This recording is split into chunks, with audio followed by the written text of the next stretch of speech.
leaving you after 17 years, but I promise you this is not going to be a tearjerker. The mix, I hope, will be as warm, friendly and informative as it's always been. Now, Poland, of course, has been occupying the headlines, and tonight we get an eyewitness account of what's happening there from a Kent man who got out just 24 hours ago. Now, this scene may look Polish, but this is the Sussex that Donald Dougal discovers in the grip of winter. And we look back at some of the landmarks in the Scene Southeast success story. The sport and leisure news, that of course comes from Malcolm Mitchell and Jill Cochrane. The weather, who else? That will come from Trevor Baker. But we start with the regional news, and tonight that's read by Veronica Charlwood.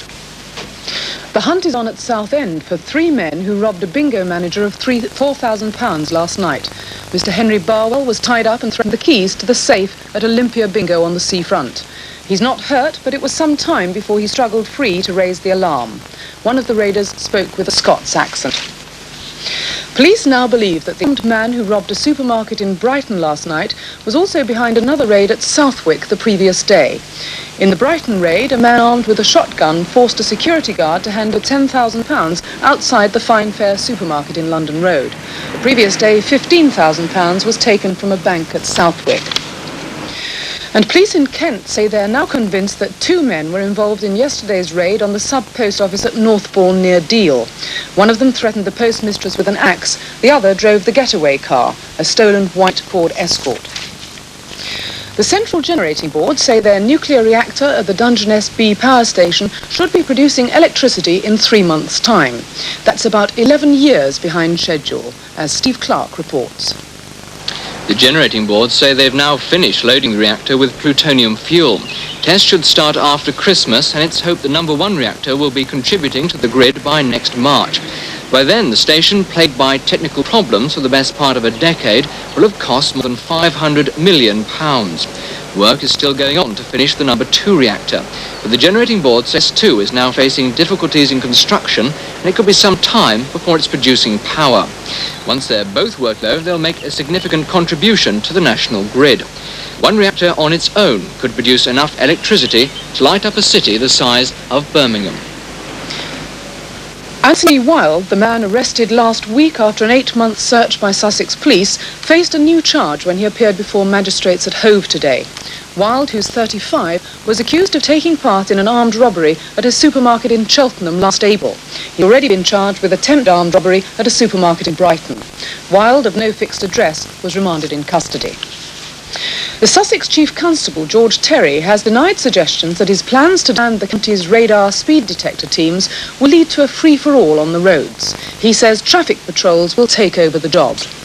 It means only this: instead of having a team of officers operating radar, and not operating traps, may I say, but making it quite overt when they're carrying out this work, so those officers, the traffic patrols, directed, as I've already explained, properly to the areas where they can do the most effective job, where the need is greatest, they will use the radar equipment. So to the public, please remember, speed kills, and trying to curb it. And for those offenders who seriously commit excess speeding, they will be dealt with just the same. The cockle fishermen of Southend-Leon-Sea say they're threatened with bankruptcy because of a new ruling by the Port of London Health Authority. It'll mean they've got to spend thousands of pounds on a processing plant to ensure their shellfish catches are safe to eat. It's because of high levels of pollution in the Thames estuary. But the cocklemen say European regulations are nothing like as strict, and they'll be swamped by cheap imports from Holland. Passenger figures at Gatwick Airport continue to rise. Last month's traffic was 15% up on November 1980. Well over 500,000 people used the airport during the month, and British Airports Authority say the figure for the year is a record 10.6 million. An argument has broken out in the Conservative constituency party at Dover. The agent, David Mayer, says he's walked out in disagreement about the way the local party is. Mr. Mayer is already service. He's to be made redundant at the end of this month. The Electricity Council say that all homes in the city connected in the recent storms have got their supplies back. The last few homes were reconnected last night after 5 days without electricity. That's it. Back to you. Now, the news from Poland is not good. Today came reports of 7 deaths in clashes between miners and the militia, but the real position in the country still remains obscure. 24 hours ago, Richard Lilly, an engineer from Herne, arrived home from Poland. He was one of the first Britons to get out with an eyewitness account. And a few moments ago, Richard Lilly came in and he spoke to me. Mr. Lilly, when did you first realise that the military had taken over in Poland? 4:30 on Sunday morning. What happened? I was asleep in my bed in my bedroom in the hotel in northern Poland. There was a hammering on the door. By the time I got out of bed, the security police were already in the room demanding my passport. Complete search? No, well, there's not much for them to search. I was naked, and it wasn't funny at the time, but I saw the funny part of it afterwards. And they were arresting people from Solidarity and other people? From what we can gather, because I looked out of the window and the whole hotel was ringed by these security police, the special riot police, I think they call them out there. How tense is the atmosphere on the streets? Very. People are worried. They don't know what's going to happen to them next. Of course, it's very early days. Although Poland's been used to this sort of tense problem, nobody really expected what was going to happen would happen. There's so much rumour at the moment and so little is coming out. Is it possible for you to describe what you've seen from the places we've spoken to? Well, on the Sunday, I saw the military convoys going in various directions, but actually on the streets of Warsaw, in the 3 days I was in Warsaw before I left, things were relatively calm. The military you see normally during the day were about, well, perhaps a few more, but at night they were more foot patrols about, and of course they're all carrying automatic weapons. What about the friends and colleagues that you've left behind? Well, some of them have got a lot of problems. Those married to Polish girls can't bring them back out because of this clampdown on the passports. They're obviously very worried about it, and I think an awful lot of people, relatives at home, were also worried because of, as you say, the information isn't coming out. What about violence? There were reports in the papers today that there has been a certain number of killings. Well, that's possible. I don't know anything about it. I'd left before any of this happened. Well, judging from the reports I've seen today, anyway. And how are the people feeling? Is it possible to describe the reaction of Polish people?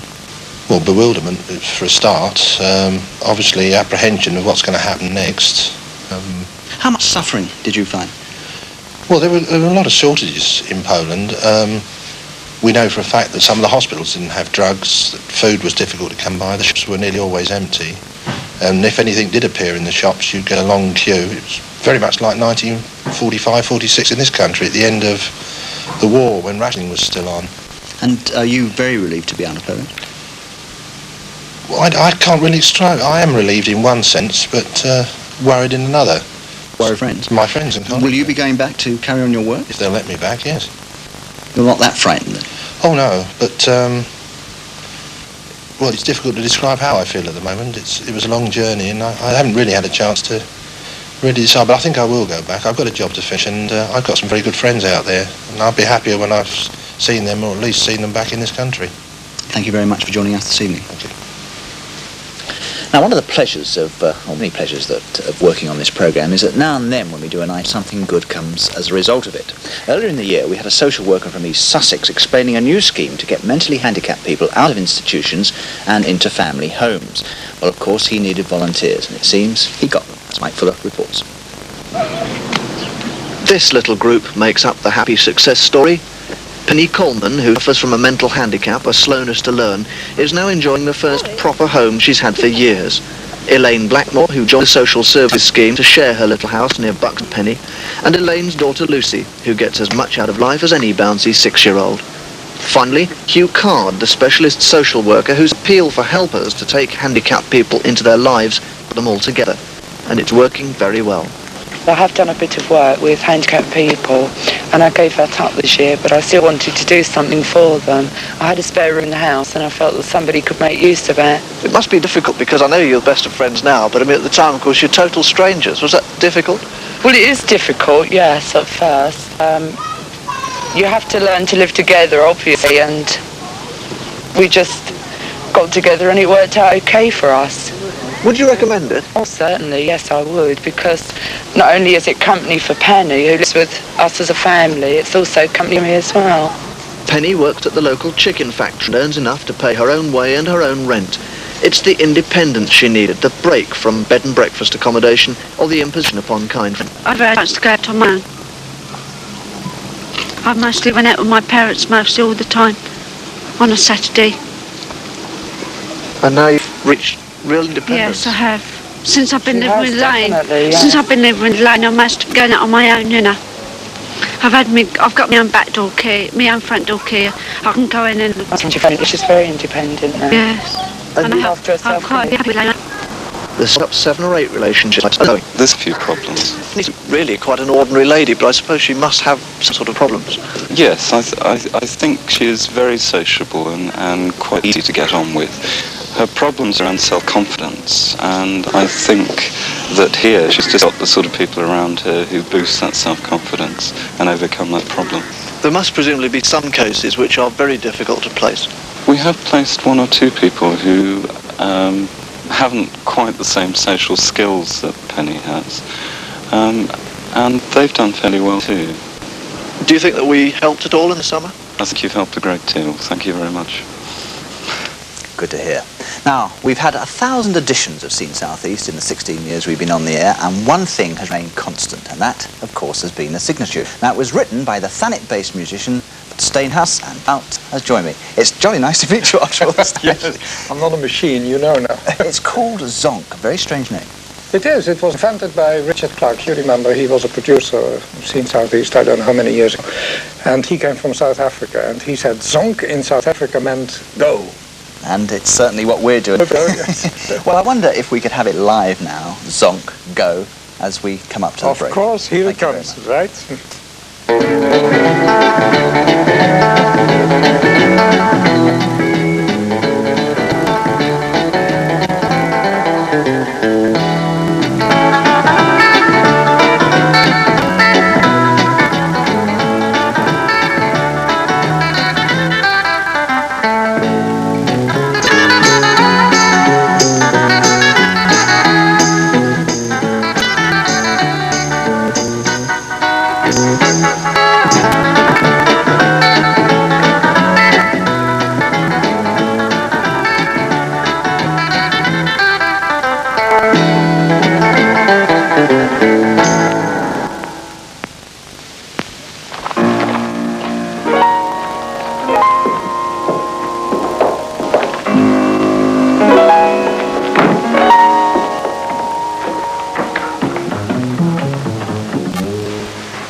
McCain oven chips taste just like your deep fried chips. Oh. Even I can't tell the difference. Yeah. I was saying, McCain oven chips, even I can't tell the difference. What difference, Dad? You can tell they're McCain because they taste deep fried.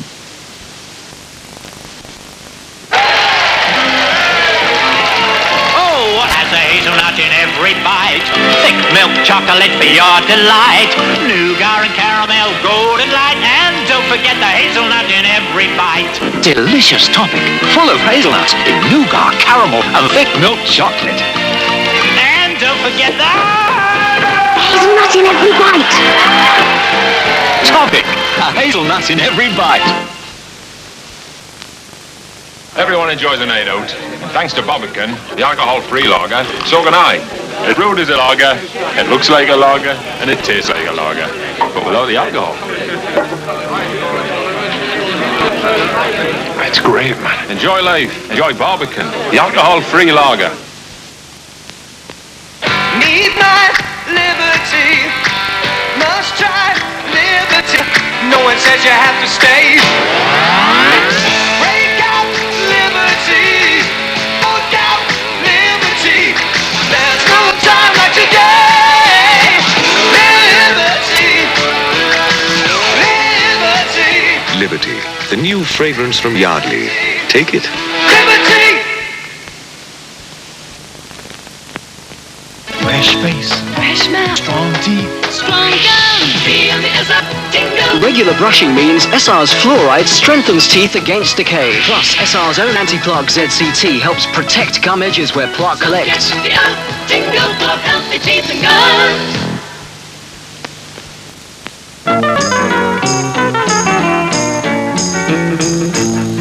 Welcome back. Now, it's been very difficult on the last programme to try and clear up all outstanding business. The great Sussex pudding mystery, for instance, has been solved. Donald Dougal and I have received scores of letters on that subject, more in a moment. But first, let's sit back and enjoy the very last of Donald's walks in the southeast countryside. Well, obviously a great many people have helped me in my explorations over 10 years, people in forests, on farms. But there was a man we met briefly last week. I'd like you to meet him again. Down on the Sussex Ouse. His name is Jim, and he's... And there we are at Barkham Mills, just away upstream from Lewis. There you see Jim, who's explaining his fish ladders to me. Of course, the river is in great flow at the moment. But what happens here, in the late autumn, the sea trout run. These are the migratory trout that are born in this river, go away to the sea for 3 or 4 years, and then they return. Great strapping fish, maybe 10, 12, 14 pounds of weight. And part of Jim's job, of course, is care for them. He's been bailiff on the river for 25 years.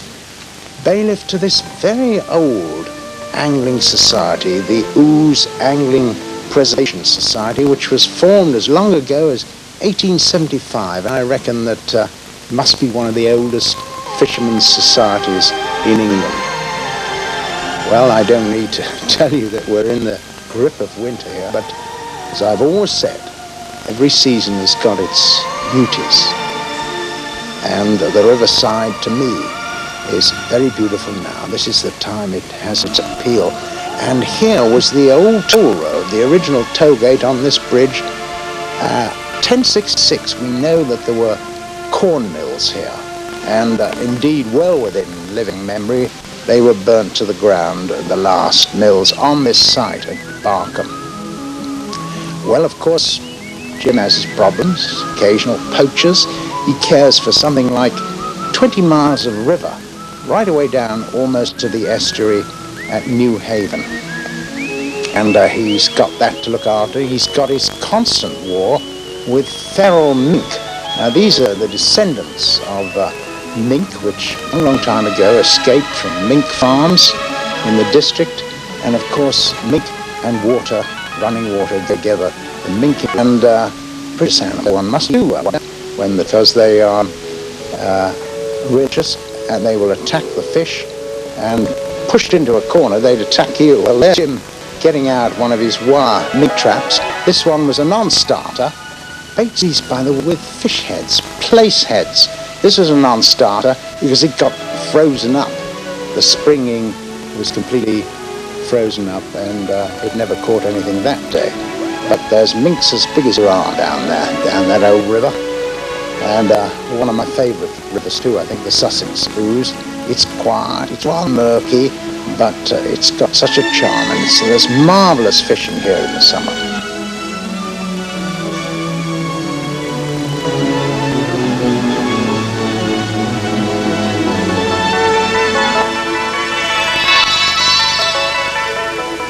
Well, it's been great walking with you for a long time.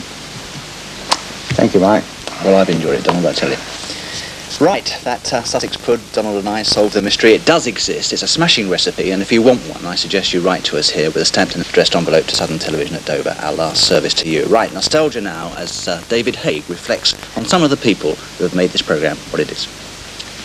It wouldn't be right to let this last edition of Seen South East pass without a look back to the days and the people who've made it so popular. The first time we came on air was the 9th of October 1964, and the programme was then called Friday on 10. A year later it became Seen South East, and during the past 17 years we've screened nearly 1,000 editions. During that time the famous, the not so famous, and occasionally the infamous have been in front of our cameras. We've worked in exotic locations like this piece of waste ground, just the place for a group of Austrian folk dancers. Televisions, and we've covered news, views, sad stories, happy stories, and we've chronicled changes in style from the swinging 60s to the recession hit 80s. Some of the people who made those early programmes are still with us, like Jim Smalley, our top lighting man. Celebrities of all shapes and talents have been part of the entertainment. Lenny the Lion was a popular visitor in the early days. And these three lads made songs like Lily Pink, top of the charts. If you think two of them look like Roger McGough and John Gorman, you could be right. And there was a young fellow from London who dropped in one day. I wonder if he ever made it to the top. Well, that was David Haig, of course, looking back, and now the most enduring star of them all, the man who's our longest-serving member of the on-screen people. Here he is, 16 years ago, introducing Sports File, and here he is doing the same job and looking, well, perhaps slightly older, but certainly more distinguished. It's work with people like Mike. Right, well, we're going to start with the football programme, and once again it's been severely hit by the weather. It's off over the place, and that's drawn an angry response from the Southern League Secretary, Bill Dello. He says decisions to call off matches so far in advance is absolute nonsense. A referee of many years' experience, he said he would never allow a match to be postponed the day before. They just don't seem to want to play these days, he told me. Well, he particularly singled out Leeds calling off their game with Brighton at the Goldstone Ground tomorrow because they've got several players off with flu. They've plenty of other players, he said. Well, there will be football at the Goldstone tomorrow, with Brighton playing a friendly with Luton. The Southend's third division visit to Burnley is off. No game for Gillingham tomorrow anyway, but they'll be attempting to stage their FA Cup replay on Monday against Barking at Priestfield. And they'll be strengthened by the return of defenders Steve Bruce and John Sharp after suspension. And now the FA Trophy games, Maidstone's match is off. They'll try to play that on Wednesday night. If that fails, it'll be on Monday, December the 28th, with an afternoon kick-off. Gravesend's visit to Epsom and Newell is also postponed. That's now on Tuesday. And there'll be a morning inspection for Dover's visit to Tooting and Mitcham. In the Alliance Premier League, there's an inspection at Dartford tomorrow, and at Southwood Park, Ramsgate's players have been trying to clear frozen snow to give their Southern League game with Ashford a chance. Well, some good rugby matches in prospect over the weekend. That's if the ground allows them to play. Torres fixtures include some home games for Brighton, Canterbury, Crowell. That's a derby with Betsanger, and features Haywards Heath, Lewis and Thanet. And Kent Cup scheduled for Sunday, see Canterbury at home to Brocklians, Betsanger entertains Sidcup, and Ancorians facing the might of Blackheath. Well, Chile anglers could be rewarded with some warming Christmas cheer in a couple of competitions on Sunday. They're at Deal Pier from 10 to 4, and the Broadstairs Vikings competition is on the beaches and piers between Ramsgate and Margate. Well, it's a busy weekend for Ashford athlete Julie Rose. Tomorrow she's aiming for her 5th county title running when she competes in the Kent Women's Cross Country Championships at Cobham Hall School. And on Sunday she has her sights set on an England vest when she runs in an interleague match at Hendon. We wish her luck. Badminton on Sunday, Kent, last season's beaten finalists, take on Surrey in this year's inter-county competition. It's being played at Folkestone Sports Centre, and some of the country's best players are taking part. Now, here's someone else who's good with a raid, or at least making one, Jill Cochran. Well, we do all wish you a good starts tomorrow. Blinkin' Father Christmas tomorrow morning at 11:30 in Friars Lewis is reported to be suitable for children and adults between the ages of 3 to 99, so that includes most of us. Tonight and tomorrow, Turtle, Ratty, Mole and Badger are just some of the acts at St Mary's Hall in Whitstable. And the more modern favourite, Paddington Bear, will no doubt be eating marmalade on the stage of the Granville in Ramsgate. Another bear, the one that couldn't spell, in Folkestone from Monday. There's a barn dance tomorrow at the Alexander Centre in Faversham, and the Towner Art Gallery in Eastbourne has a display of local pictures. But it's likely that sometime over the next 2 weeks we'll either hear or be joining in some Christmas music. Oh, come all ye faithful indeed, and try and get out and listen to some music this weekend. Follow the stars at the Assembly Hall, Tunbridge Wells, and tomorrow the Sittingbourne Hall Society are singing in St Michael's Church. On Sunday afternoon, a carol concert in St Nicholas Church, Leeds, begins at 3:15, and the De La Warr concert on Sunday begins at 3. Carols and crib services at St James Church, Edgerton, and the Bethel in St George Road, Hastings, begin at 5:30 and 6, and the Watkins has Christmas music on both Saturday and Sunday evenings. But if Christmas music at all, well, there's at the Hotel Imperial in Hythe. Now, of course, I won't be here at this desk to tell you about events for the rest of the year and into 1982, so for the final announcement that Christmas carols will even pervade the cross-channel ferries on London mid-channel carol concert, and all day I want to a very Merry Christmas and a very Happy New Year. And, of course, that goes for you too, Mum. Thanks, Jill. That's it. Time for me to close Sports File. I've enjoyed being with you. Hope you all have a wonderful Christmas. Mike. Well, not quite, Malcolm. We're going to give you a little bonus. I know it's always been your ambition to link into for the weather, so one will go. I'm absolutely staggered by his generosity. All I can say is that it's been absolutely freezing cold here all day. What we really want to know is whether we're going to get any relief at all from this perishing weather. Trevor has the answer. I'm sorry to say, Malcolm, there's not the slightest relief this weekend. It's going to stay very, very cold. But apart from that, it'll be reasonably pleasant because the sun will be shining most of the time during daylight, and there's little, if any, snow about. If there is any snow, it'll be in the form of a few showers tonight and tomorrow. We have northerly winds now, and they're bringing showers from the North Sea, where the temperatures are rather higher than over land, bringing them over eastern districts of England. The country's clear of cloud, and this high over Ireland, which forms and is moving towards us. Now here's the satellite picture which shows you what I was talking about. Most of England, Wales and Scotland clear of cloud up as you go northwards, but over the North Sea these white patches which are shower clouds, and these are drifting in on the northerly winds to many parts of the country. Right, there's a forecast chart for noon tomorrow, and much of the country will have a dry day apart from a few showers in the extreme east at first, but rain from that approaching system from the Atlantic, the approaching inclusion warm and cold fronts, that'll bring rain into Western Ireland during the course of the afternoon and evening. Sea crossings will be rather rough tonight, but they improve slowly during tomorrow. Now tonight in the southeast it'll be very, very cold and frosty, with air temperatures falling to around -3 degrees centigrade.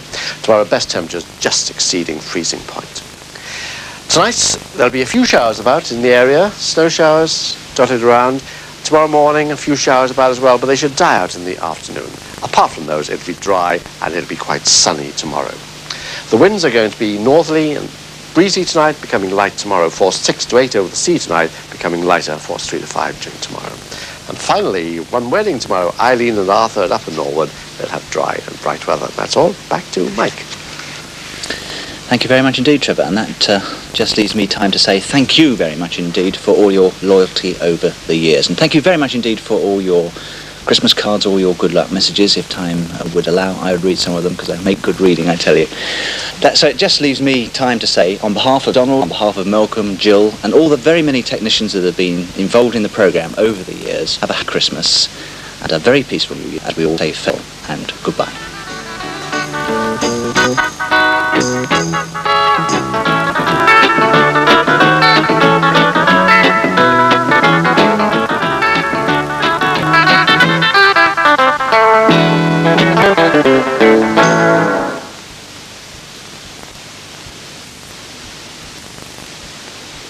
$3966, take one.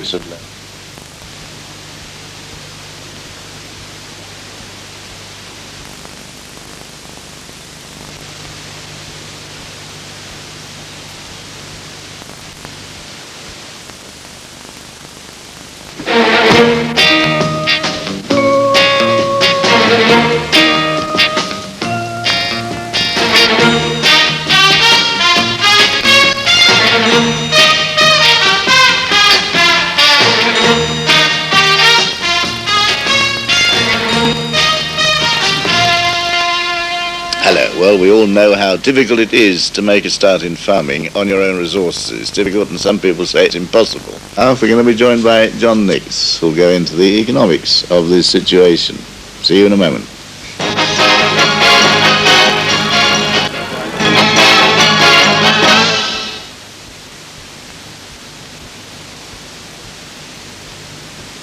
Southern Dover Farm Progress, making a start program part 2, VTR 3966, take one.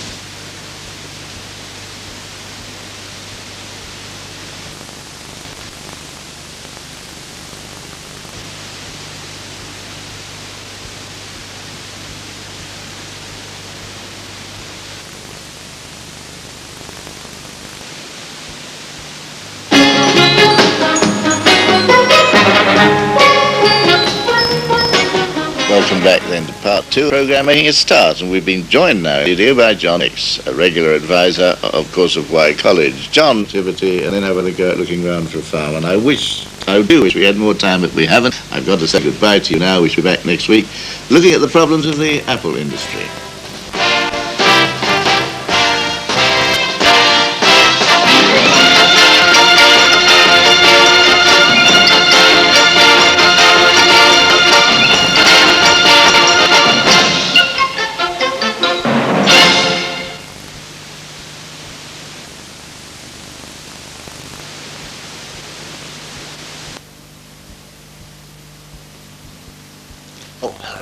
Welcome to CNESE.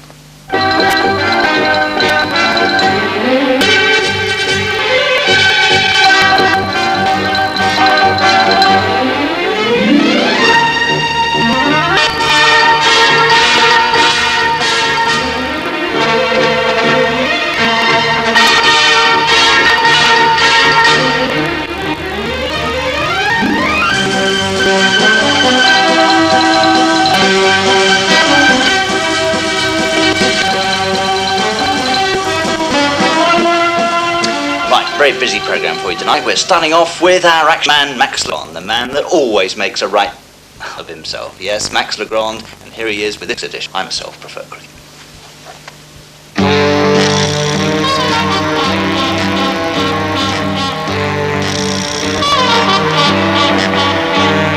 This may seem like an ordinary house.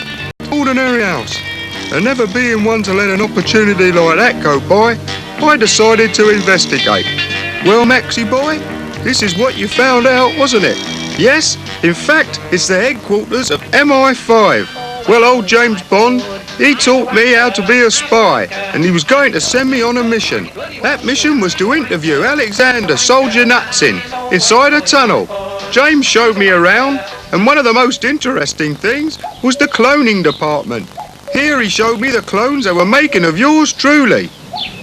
What am I doing here down this hole in the middle of Romney Marsh? They told me I could find Australia. Down under, they said, was here. What am I doing here? No, what am I doing here? What am I doing here? Trying to learn how to clog task. Oh. What are you doing here? No. What am I? I broke my leg and my arm, I think. Oh, blimey. Don't know what I'm doing here at all. We'll do it step by step. What am I? What am I? What am I?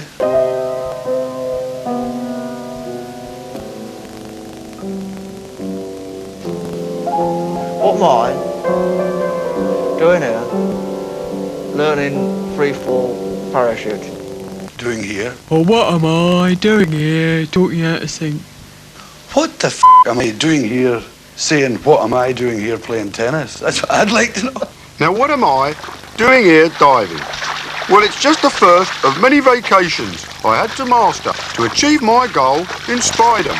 Must have shave really helped me to limber up, and it was a real hairy experience.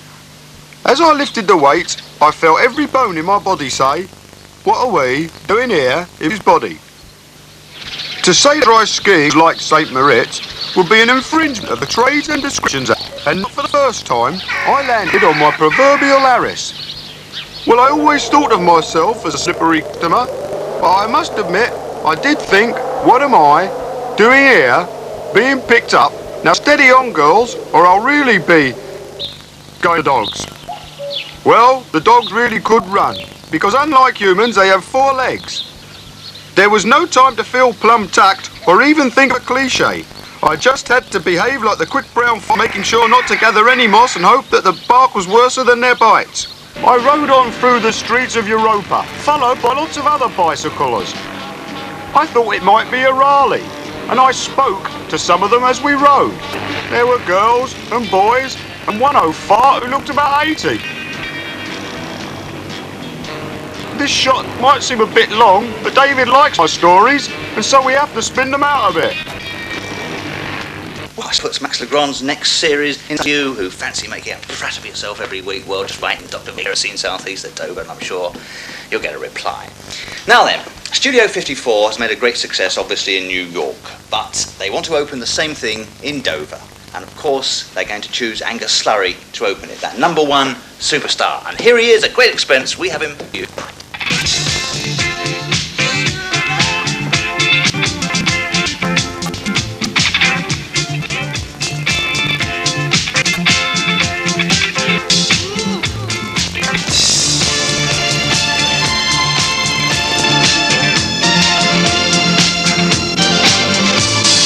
It's Marty, and think I'm sexy. Come on, sugar, tell me so. If you really need me, and you really need me, touch me, sugar, let me know.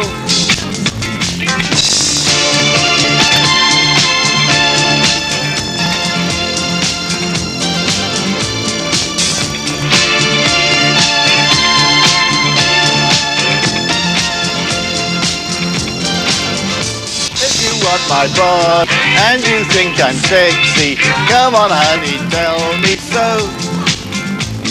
If you want my body, and you think I'm sexy, come on, sugar, tell me so. If you really need me, my little name is sexy. just reach out and catch me now.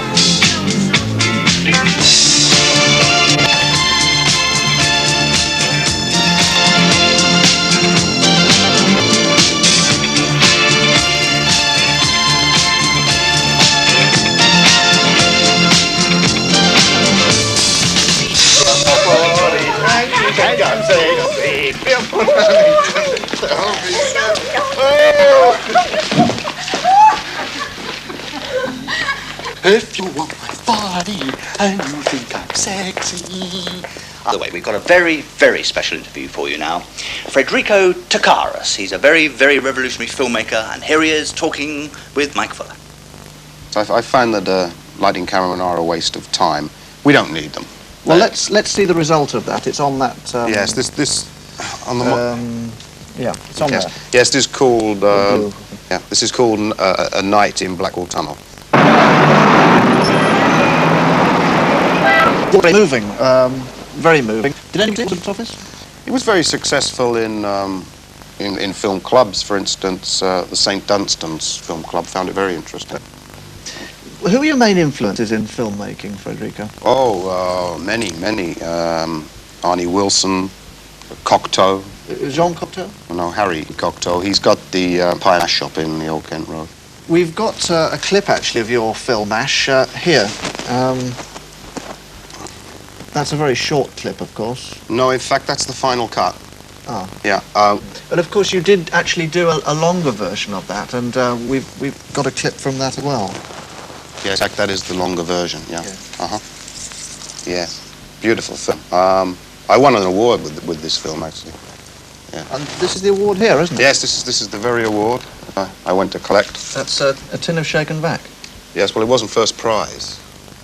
But nevertheless, a considerable achievement. I thought so. I thought for my first award, it stands with all my other awards, or it will when I do win some. What's this here? That's very interesting because that was there when I came. I'm not quite sure what that is, but if it's any good, I'll claim it as mine. I was reading in a book the other day. In fact, I found that actually you're mentioned in a book. If you look under the T's, you're there, Takaris. I must admit, when I saw my name in that book, I was thrilled. It's one thing saying you don't want awards and accolades, but when you actually see your name there in the Canterbury phone directory, it does. A lot of people have asked me to ask you how you see things when you're on the set as director. Yes, I see things in three ways. I see them through my eyes and through one of these. What's that? I don't know. And then there's the Irish method, which is like that. And how does this alter the vision of your film? Well, some of them are almond-shaped, some of them are round, and some of them are oblong. Well, we've got your latest film on the blue thing there. Perhaps we could just have a look at that. Yes, this is a film I made about peace, because I think there's a lot of peace in the world today, and I thought it should go on record. It's called World Without Love.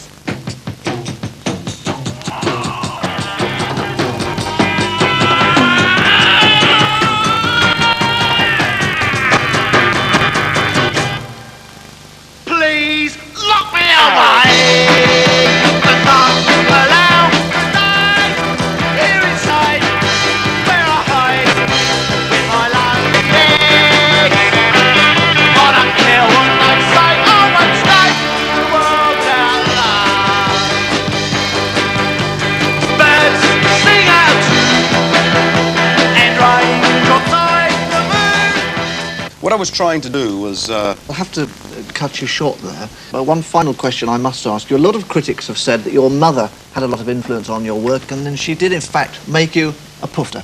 Yes, that's true. My mother did make me a pufter. If I got her the wool, would she make me one? Yeah. Sure. Thanks, Mike. Well, there's a lot going on in South East, and I'm here to give you the goods, as the actor said to the man in the arms. Oh, sorry. First of all, there's the mass bands of the Royal Marines, the Merchant Navy, and the granny bondholders in Deal. A gay time for all is guaranteed when the Royal Marines and the Navy mount a display. There'll be 10 strippers at the castle in Dover tonight and the Whitfield Women's Guild. And the Whitfield Women's Guild performing their version of O Calcutta in Solly's store. And also in Whitfield, an ex-ping pong champ is giving them lose and get back aches to down a pint. Mike, good news for the steamers off the washing line brigade. The Medway nurses are doing their washing on Sunday. Descendants of the 7th Cavalry are doing a pageant at Canterbury in aid of the Save the Red Indian Fund. And for those of you who know Mike Smith, for those of you who don't know, Mike Smith is looking for sponsors for his son's swim. And if you can drag yourself away from that one, finally, and it really is finally, Malcolm, you'll be able to see me doing the dance of the 7 Veils on Saturday evening. Radio 4. That sounds a sporting gesture, Jill. And here's another. Well, motorsport will be revving up for the Charing Car Club's autocross meeting. That's at Throgmorton Farm, Plucks Gutter tomorrow.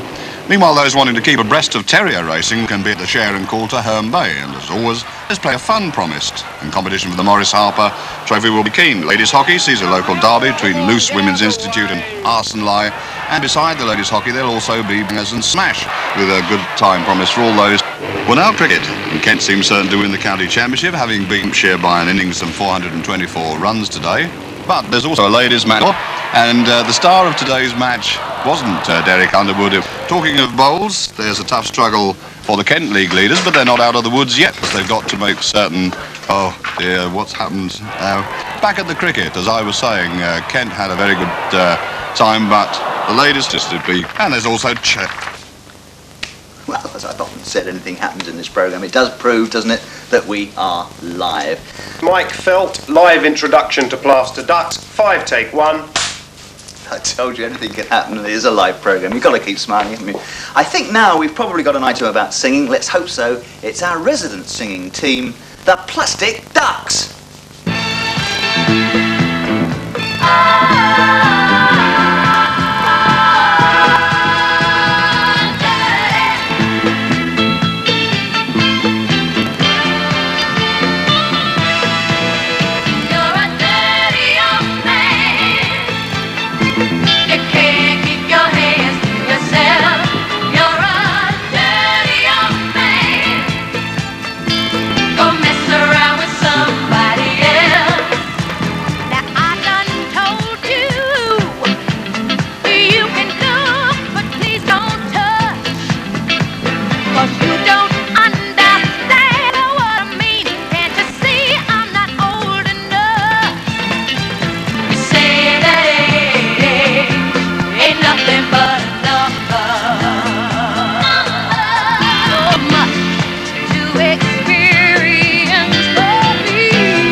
Now, I understand you yourself particularly cocked.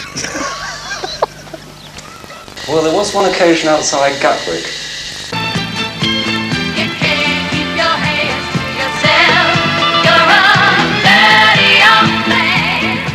And I understand that you're very much a Cox man. I just can't take that question very seriously.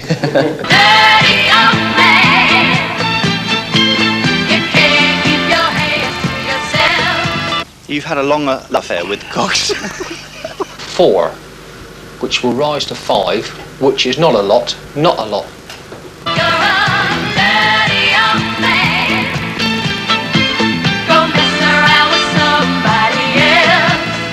What was in your hole?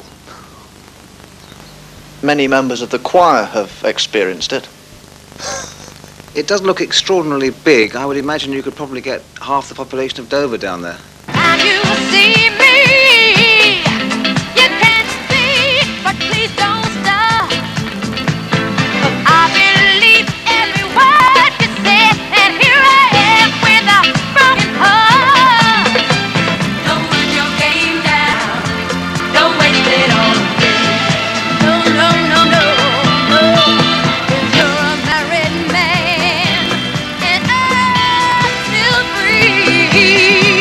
Ooh.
No.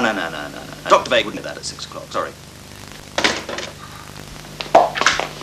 And just before we go, time for the latest news headlines. Just one tonight, very important one, fresh from the biannual Belting Bugle. Southern Television are to move their Kent operation from Dover to Maidstone. We'll see you next week.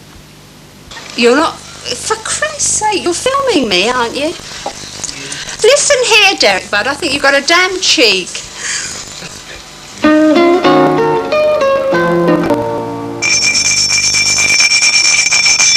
Ah, that's better.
Who's that?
I'm from the Saturday Banana. And I'm going to want some of you to play Runaround. Is there anybody here who wants to play Runaround?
Viva Jupiter!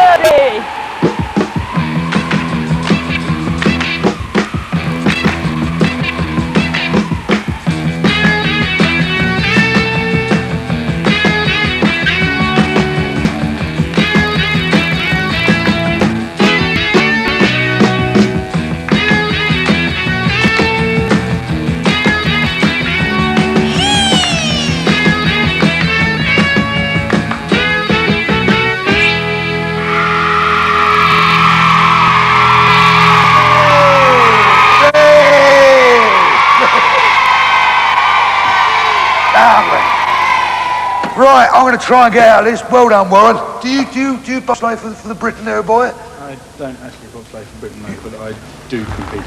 You do compete? I'll tell you what, it's a bobsleigh. Can you bob it out of here, please, Warren? Give him a nice round of applause. Young man does a... Right. Well done, boy. Well done, Warren. Right. Anyway, welcome to Run Around. This is my mother-in-law. Her mouth's as big as that. Anyway, here. Christmas. You know it's Christmas. And have we got some fabulous prizes? I want you to look at this. This is not Eve telling you what they are. It's a right Wally. Have a look at this, Wally. Go on. Mike, come on with it. Okwa, Biu Aluit. Kovia Shuk, Sutik. Nipikasak, Okwa ni Makasak. Ajaria Kasa.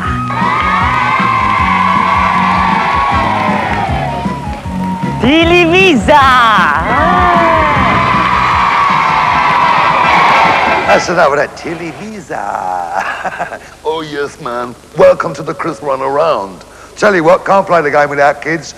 Wonderful children today with wonderful skaters. My. Where are they?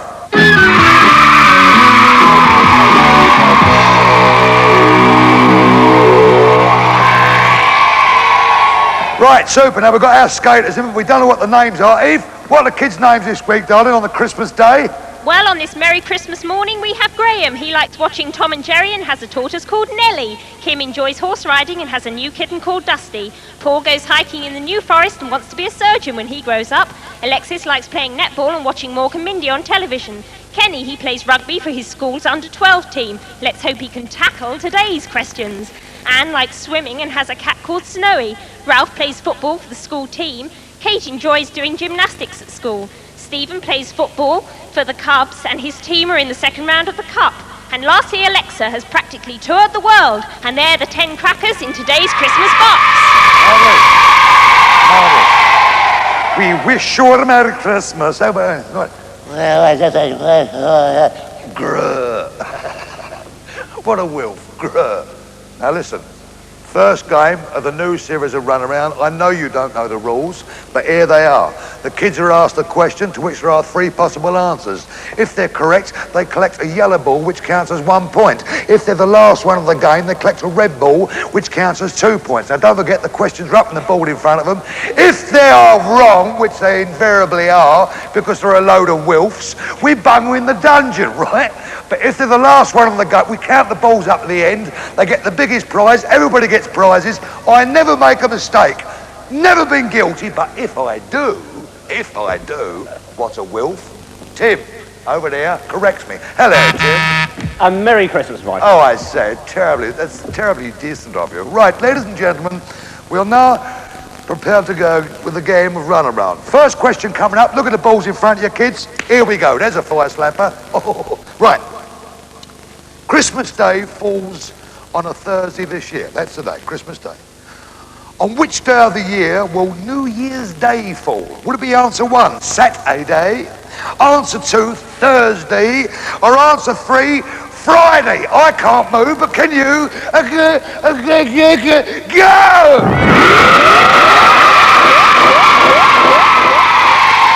Runarounds are now. Who knows who they are? Oh, we've only got 1 wrong. Never mind, darling. Skate over to the dungeon. We'll get you out by New Year's Eve.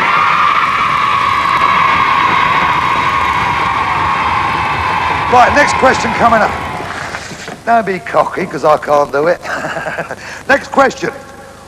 What is on this year's 12p Christmas stamp? Is it answer 1? Look at the balls and you'll find. Is it answer 1? Is it answer 2? Or is it answer 3? Have you got that? Go!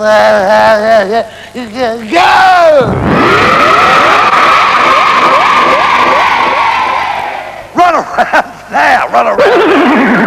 Who knows the answer? You're all wrong. They're all wrong. Come out, darling. Come out, Angel. Nice this skating, isn't it? And we've got some beautiful costumes here. I want you to look at these lovely people with these super costumes.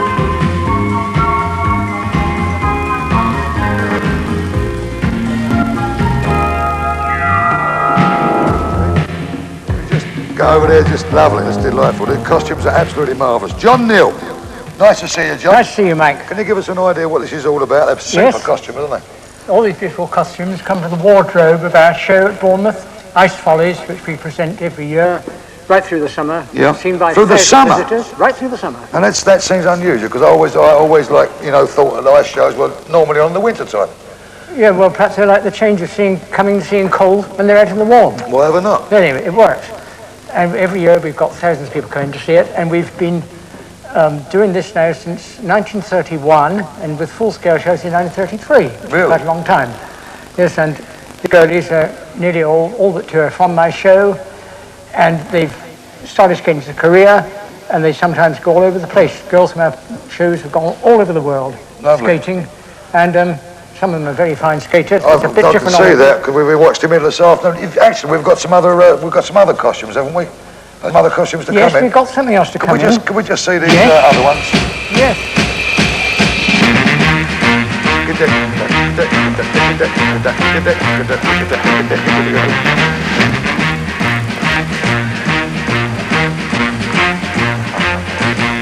All right, big head. Big head. Like your hairstyle. Who done that, the council? Lovely. What are these then, John? Well, they were from the moon scene originally. Sorry? They were supposed to be moon people from the moon scene. Oh, yeah? We did a moon scene, the first man in the moon, but the Americans beat us to it in the Do they end. really? They ain't got a bad pair of legs for the moon people, have they? Well, I don't know. I haven't studied them. I'll have a look now. Neil, listen, thank you for bringing them in here, because they all look absolutely super. The ladies especially that lady with the piggy face. John, You're very kind, Mike. It's a great pleasure to bring our costumes. And where are you to show now? Still at Bournemouth. Still at Bournemouth. Yes. Don't forget, you want to go and see a good ice show. Bournemouth's the place. John, Neil, nice round of applause to the ladies and gentlemen. How about that? Yes? Morning, Scott.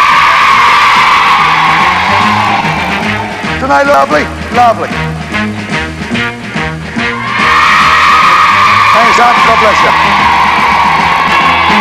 Mr. John Neil. Right. Right, next question coming up. You're all back in your organ.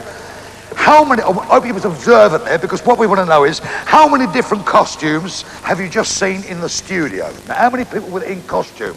Would it be answer 1, 11? Or would it be answer 2, 12? Or would it be answer 3, 13? If you think you remember how many it was, go!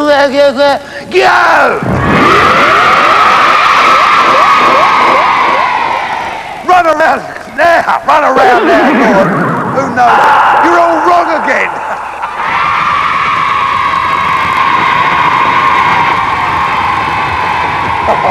They're all wrong. What a Christmas day this is turning out to be, isn't it? Anyway, next question coming up. Under which plant do people kiss at Christmas time? What plant will they kiss that night? Will it be answer 1, mistletoe, answer 2, ivy, or answer 3, holly? If you know the answer, yo!